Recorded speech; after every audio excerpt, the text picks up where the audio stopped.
আসলতে বিশেষ ভাষণ দিব লগা নাই। আমাৰ বিশিষ্ট ব্যক্তিসকলে অতিথিসকলে খুব সুন্দৰভাৱে এই ৰাসখনৰ বিষয়ে সকলো কথা কৈ গ'ল।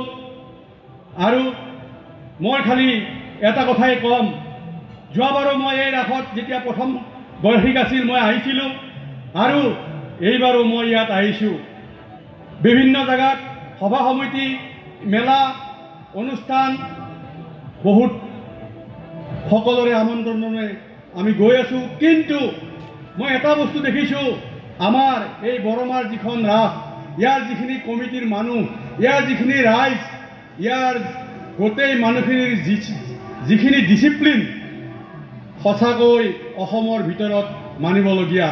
মই সেইকাৰণে কৈছোঁ, উপৰোক্ত বক্তাসকলে কৈছিলে যে আমাৰ এই বৰমাৰ ৰাসখন আজি 2 বছৰীয়া যেন লাগে নাই।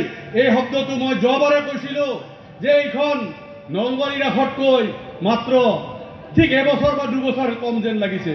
কিন্তু ইয়াৰ কাৰণ, ইয়াৰ এটাই কাৰণ, আপোনাৰ ইয়াৰ যিখিনি ৰাইজ, ইয়াৰ যিখিনি কমিটিৰ মানুহ আৰু সকলোৱে মিলি যিমান কষ্ট সহকাৰে নিয়মানুৱৰ্তিতাৰে তেওঁলোকে এই ৰাসখন আগবঢ়াই নিছে, এইটো সঁচাই বিৰল।